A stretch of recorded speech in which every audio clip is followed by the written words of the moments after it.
तांगे वाले का बेटा अतीक अहमद की पूरी कहानी। अतीक अहमद का जन्म 10 अगस्त 1962 में हुआ था और आज 15 अप्रैल 2023 को उसी अतीक अहमद का अंत हो गया। यानी करीब 60 साल की उम्र में उसने दुनिया को अलविदा कर दिया। अतीक अहमद का परिवार भी बेहद गरीब था। साल 1979 का दौर था। उस समय इलाहाबाद के चकिया मोहल्ले में फिरोज अहमद नाम के एक शख्स हुआ करते थे। वो तांगा चलाकर अपने परिवार का खर्चा चलाते थे। इसी फिरोज का बेटा पढ़ने में कम, बदमाशी पर ज़्यादा फोकस करता था। इसलिए इसका परिणाम भी 10वीं की परीक्षा में सामने आ गया। 10वीं का रिजल्ट आया और फिरोज का बेटा फेल हो गया। अब वो इस परीक्षा में तो फेल हो गया, लेकिन जल्द ही अमीर और बाहुबली बनने का सपना देखने लगा। उम्र भले ही उसकी 17 साल थी, यानी वो अभी बालिग भी नहीं हुआ था। वोट भले नहीं दे सकता था, लेकिन जान लेने की नीयत बन गई थी। साल बीतता गया और इधर इस नाबालिग से बालिग हुए लड़के का क्राइम ग्राफ भी बढ़ता गया। ये अब अतीक अहमद के नाम से कुख्यात है। कई महीनों से गुजरात की साबरमती जेल में बंद है। हत्या, अपहरण, मर्डर के प्रयास समेत दर्जनों मामले इस पर दर्ज हैं। अब इसके नाम की चर्चा इलाहाबाद से प्रयागराज बने शहर में उमेश पाल की हत्याकांड में हो रही है। पुलिस ताबड़तोड़ इनकाउंटर कर रही है, लेकिन इसका मास्टरमाइंड खुद जेल में बंद है।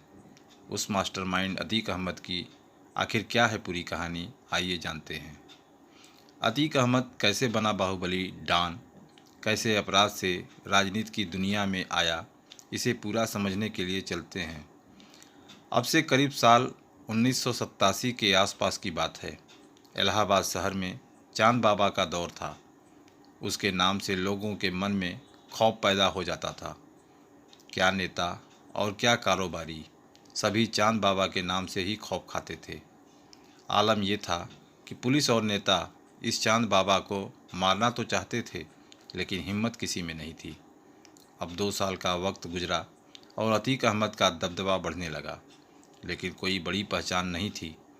अब पहचान बड़ी करनी थी तो धमाका भी बड़ा होना चाहिए था। सो अतीक ने वही किया। इलाहाबाद के सबसे बड़े डॉन यानी बाहुबली का पता लगाया। तब पता चला 1989 में चांद बाबा का नाम बड़ा नाम है। फिर उसी चांद बाबा की अतीक अहमद ने सनसनीखेज तरीके से हत्या कर डाली। अब जिस चांद बाबा से पुलिस और बड़े बड़े नेता खौफ खाते थे, उसी का बेखौफ अंदाज में मर्डर कर दिया गया। कत्ल करने वाला अतीक अहमद अब खुद सबसे बड़ा बाहुबली बन गया। इसके बाद अतीक ने कभी पीछे मुड़कर नहीं देखा। साल बदलते गए और बड़े बड़े नाम उसकी क्राइम लिस्ट में जुड़ते गए। साल 2002 में नस्सन की हत्या। साल 2004 में देश के जाने माने बीजेपी नेता और मंत्री रह चुके मुरली मनोहर जोशी के सबसे करीबी नेता अशरफ की हत्या। फिर 2005 में नए नए विधायक बने राजू पाल की हत्या कराकर अतीक अहमद पूरी यूपी की सियासत से लेकर जराइम की दुनिया में छा गया। जुर्म से सियासत की दुनिया का सफ़र, जुर्म की दुनिया से सियासत में कदम रखने की भी अतीक अहमद की बड़ी कहानी है। 1989 में चांद बाबा की हत्या से जब पुलिस और बड़े बड़े नेता में खौफ पैदा हो गया, तो आम जनता क्या चीज़ थी। अब अतीक अहमद का खौफ लोगों के जहन में उतर आया, पर पुलिस भी अतीक के पीछे पड़ गई। लेकिन अतीक तो अतीक था, वो कहाँ पीछे रहने वाला था। अब एक कदम और आगे बढ़कर वो सियासत की दहलीज पर पहुंचने में जुट गया। लेकिन वो सियासत के गलियारों में घूमने की जगह सीधे मंजिल पर चढ़ने की चाहत रखने वालों में था। इसलिए साल 1989 में ही उसने राजनीति में जोरदार एंट्री करता है। इलाहाबाद की पश्चिमी सीट से विधायकी का चुनाव लड़ता है, वो भी निर्दलीय, क्योंकि वो जानता था कि उसे किसी पार्टी की ज़रूरत नहीं। मेरे नाम का सिक्का अब चल चुका है, बस इंतज़ार उस वक्त का है जब ऐलान हो हमारी जीत का। और वो दिन भी आ गया जब अतीक अहमद की जीत पर मुहर लगी। बाकायदा चुनाव अधिकारी ने ऐलान किया, अतीक अहमद भारी अंतर से चुनाव जीते। फिर जिले के डीएम ने शपथ दिलाई। अब कल तक गैंगस्टर मर्डर केस में पुलिस के लिए नाक में दम करने वाला अतीक अब विधायक बन चुका था। इस जीत के बाद अपराधी का राजनीतिकरण तेजी से हुआ। एक राजनीतिक पार्टी ने अतीक को जोरदार स्वागत किया। अतीक ने अब समाजवादी पार्टी का दामन पकड़ लिया, फिर अपना दल में आ गया। अतीक लगातार 5 बार विधायकी का चुनाव जीता। अब कद बढ़ गया, इसलिए विधायकी छोड़ संसद में जाने का फैसला किया। फूलपुर संसदीय सीट से चुनाव लड़ा और जीत भी गया। राजनीति के सफ़र में एक बड़ा मोड़ तब आया जब सांसद बनने के बाद विधायकी वाली सीट खाली हुई। वो साल था 2004। इसी साल सांसद बनने के बाद अतीक अहमद की विधायकी वाली सीट खाली हुई। उस पर चुनाव होना था। अतीक को यकीन था कि उसकी छोड़ी हुई सीट पर उसका भाई ही जीतेगा। मुकाबला राजू पाल से था। बसपा से चुनाव लड़ रहे राजू पाल ने आखिर में बाजी मार ली। इस सीट पर राजू पाल जैसे नए नवेले नेता की जीत ने अतीक अहमद को अंदर से हिला दिया। उसने उस राजू पाल को जड़ से ही ख़त्म करने की ठान ली। फिर वो तारीख आई 25 जनवरी 2005। राजू पाल की दिन दहाड़े गोली मारकर हत्या कर दी गई। इस हत्याकांड में देवी पाल और संदीप यादव की भी मौत हो गई। इस हत्याकांड में सीधे तौर पर उस समय के सांसद अतीक अहमद, उनके भाई अशरफ का नाम सामने आया।